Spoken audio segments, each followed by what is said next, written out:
कहा जाता है इस उपवास को करने से अखंड सौभाग्य की प्राप्ति होती है। तो भक्तों, चलिए सुनते हैं मंगला गौरी माता की व्रत कथा। प्राचीन समय में एक धर्मपाल नाम का सेठ था। वह बहुत बड़ा शिव भक्त और धनी था। उसका विवाह हुआ, लेकिन उसे संतान की प्राप्ति नहीं हुई। इस बात को लेकर सेठ परेशान रहने लगा। वह सोचने लगा कि अगर उसकी कोई संतान नहीं हुई तो उसके कारोबार का उत्तराधिकारी कौन होगा। ऐसे में उसकी पत्नी ने इस बात को लेकर प्रकांड पंडितों से संपर्क करने की राय दी। पंडित ने सेठ को महादेव और माता पार्वती की पूजा करने के लिए कहा। इसके बाद उसकी पत्नी और पंडित दोनों श्रद्धा भाव से भक्ति भाव करने लगे। उसकी पत्नी की भक्ति से माता पार्वती प्रसन्न हुई और प्रकट होकर बोली कि हे देवी, तुम्हारी भक्ति से मैं अति प्रसन्न हूँ। तुम्हें जो भी वर मांगना हो तुम मांगो, मैं तुम्हारी सभी मुरादें पूरी करूँगी। इस दौरान पत्नी ने संतान प्राप्ति की कामना की। माता पार्वती ने उसे कहा कि मैं तुम्हें संतान तो दूंगी, लेकिन वह संतान अल्पायु होगी, क्योंकि तुम्हारे और सेठ के भाग्य में संतान योग है ही नहीं। लेकिन मैं तुम्हारी भक्ति से अति प्रसन्न हूँ, इसलिए तुम्हें संतान प्राप्ति का वरदान देती हूँ, लेकिन वह संतान अल्पायु होगी।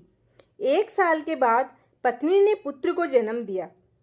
पुत्र के नामकरण के दौरान धर्मपाल ने माता पार्वती के वचन से ज्योतिषी को अवगत कराया। तब ज्योतिषी ने सेठ धर्मपाल को पुत्र की शादी मंगला गौरी व्रत करने वाली कन्या से या मंगला गौरी का वरदान प्राप्त हुई किसी ऐसी ही कन्या से करने के लिए कहा। उनके पुत्र को श्राप मिला था कि 16 वर्ष की आयु में सांप के काटने से उसकी मृत्यु हो जाएगी। संयोग से उसकी शादी 16 वर्ष से पहले ही एक युवती से हुई, जिसकी माता मंगला गौरी व्रत किया करती थी। परिणाम स्वरूप उसने अपनी पुत्री के लिए एक ऐसे सुखी जीवन का आशीर्वाद प्राप्त किया था, जिसके कारण वह कभी भी विधवा नहीं हो सकती थी। इस कारण धर्मपाल के पुत्र की आयु 100 वर्ष की हुई। सेठ धर्मपाल ने अपने पुत्र की शादी मंगला गौरी व्रत करने वाली कन्या से की। कन्या के पुण्य प्रताप से सेठ के पुत्र को लंबी आयु का आशीर्वाद प्राप्त हुआ। भक्तों, अब जानिए कि सभी नवविवाहित महिलाएं इस पूजा को करती है और मंगला गौरी व्रत का पालन करती है और अपने लिए लंबे, सुखी और स्थायी वैवाहिक जीवन की कामना करती है। उनकी मनोकामना पूरी होती है। जो महिलाएं उपवास नहीं कर सकती है, वह मंगला गौरी की पूजा कर सकती है। कथा सुनने के बाद सभी महिलाएं अपनी सास और ननद को लड्डू देती है। साथ ही ब्राह्मणों को भी प्रसाद दिया जाता है। इस विधि को करने के बाद 16 बाती का दिया जलाकर माँ मंगला गौरी की आरती करें। अंत में माँ गौरी के सामने हाथ जोड़कर पूजा में किसी भी भूल के लिए क्षमा मांगे।